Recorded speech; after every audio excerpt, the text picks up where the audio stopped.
صلی اللہ علیہ وسلم کا ایک فرمان ہے مصنف عبدالرزاق میں، یہ حدیث آپ نے آج یاد رکھنی ہے۔ نبی پاک صلی اللہ علیہ وسلم نے فرمایا کسی آدمی کے نماز اور روزے سے متاثر نہ ہونا، پہلے دیکھ لینا کہ وہ امانت دار ہے کہ نہیں۔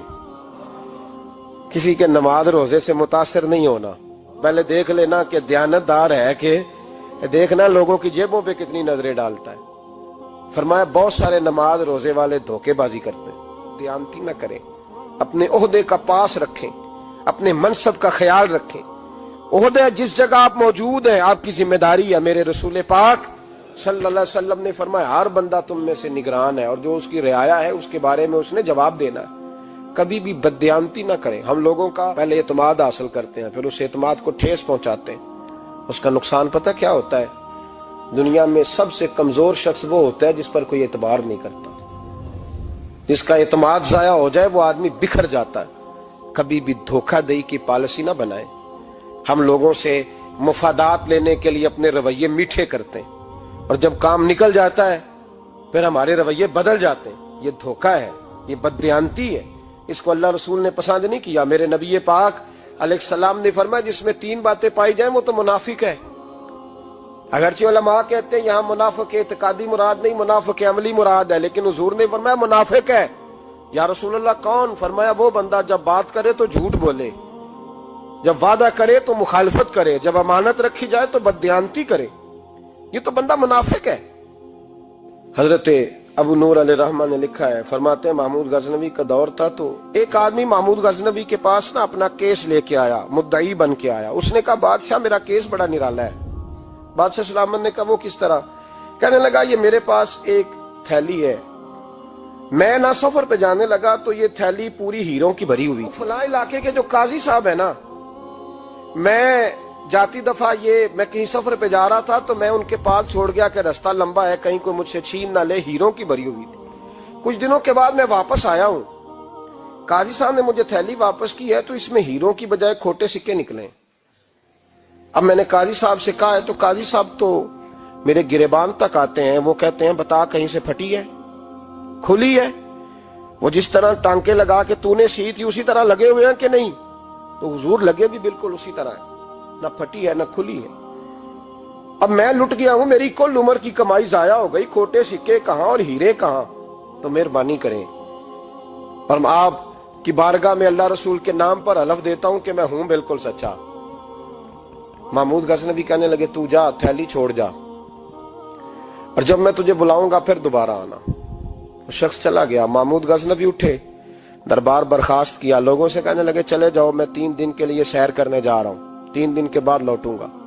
اکیلے جب رہ گئے نا محمود دربار میں تو محبوب نے چھری منگائی۔ وہ جس تخت پہ بیٹھتے تھے وہاں گدا بچھا ہوا تھا، یہ گدا پڑا ہے نا، وہ گدا بچھا ہوا تھا۔ محمود نے چھری کے ساتھ اس کو پھاڑ ڈالا اور چھری جیب میں رکھی نکل گئے۔ کہنے لگے میرے بعد کوئی میرے دربار والے احاطے میں داخل نہ ہو۔ محمود چلے گئے۔ اب وہ صفائی کرنے والا جب آیا نا، اس نے آ کے دیکھا تو گدا تو پھٹا ہوا ہے۔ اس نے شور ڈال دیا، پہرے دار بھی آ گئے، فلاں صاحب بھی آ گئے، فلاں صاحب۔ اس نے کہا وہ خدا کے بندو، اس کا گدا پھٹ گیا ہے، وہ تو مار ڈالے گا۔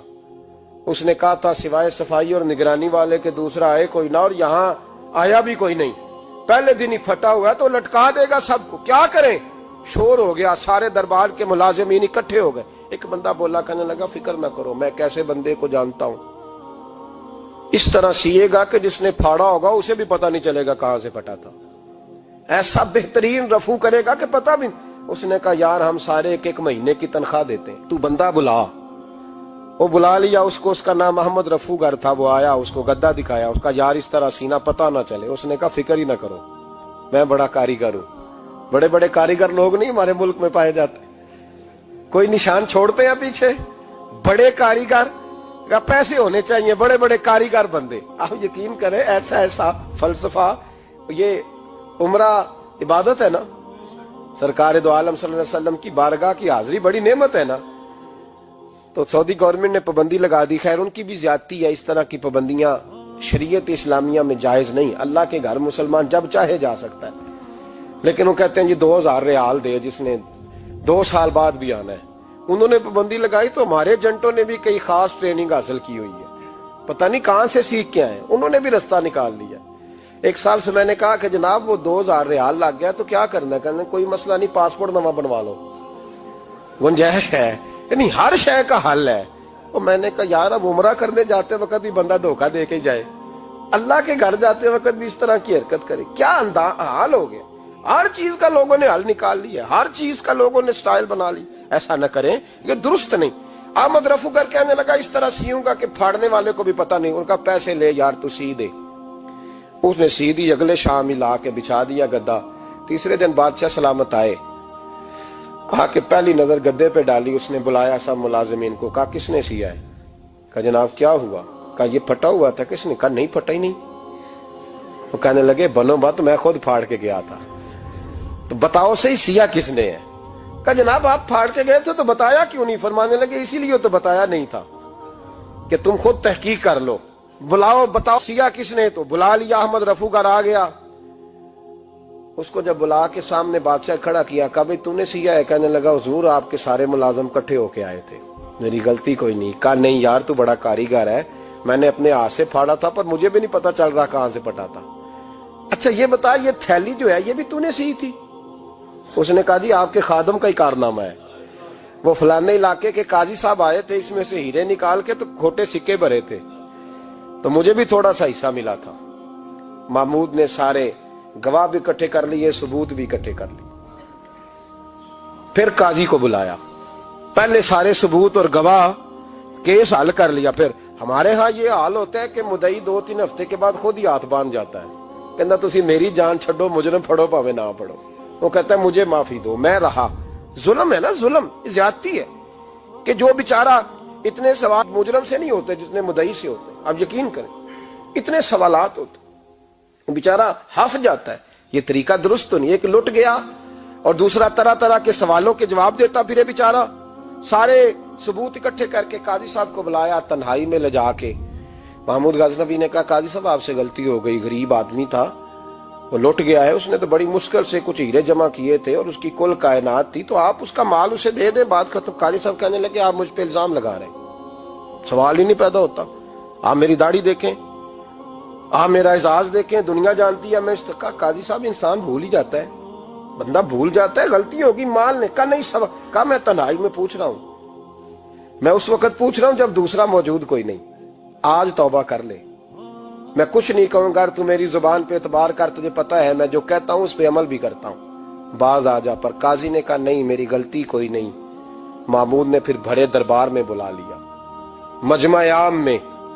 مہلت کے دنوں میں جو توبہ کر لے وہ بچ جاتے ہیں، لیکن لوگ رسوائیوں کے دنوں میں پھر واپس لوٹتے ہیں اگلا گھر دیکھ کے، پھر حالات اور طرح کے ہو چکے ہوتے ہیں۔ جب بھرے دربار میں قاضی کو بلایا، بھائی تو مانتا ہے کہ نہیں؟ اس نے کہا نہیں۔ تو کہا بلاؤ احمد رفو گر کو۔ جب احمد رفو گر آیا تو بوڑھے قاضی کی ٹانگیں کانپنے لگی، جملے ٹوٹنے لگے، لفظ زمین پر گرنے لگے، بات صحیح نہیں ہوتی، زبان لڑکھڑانے لگی۔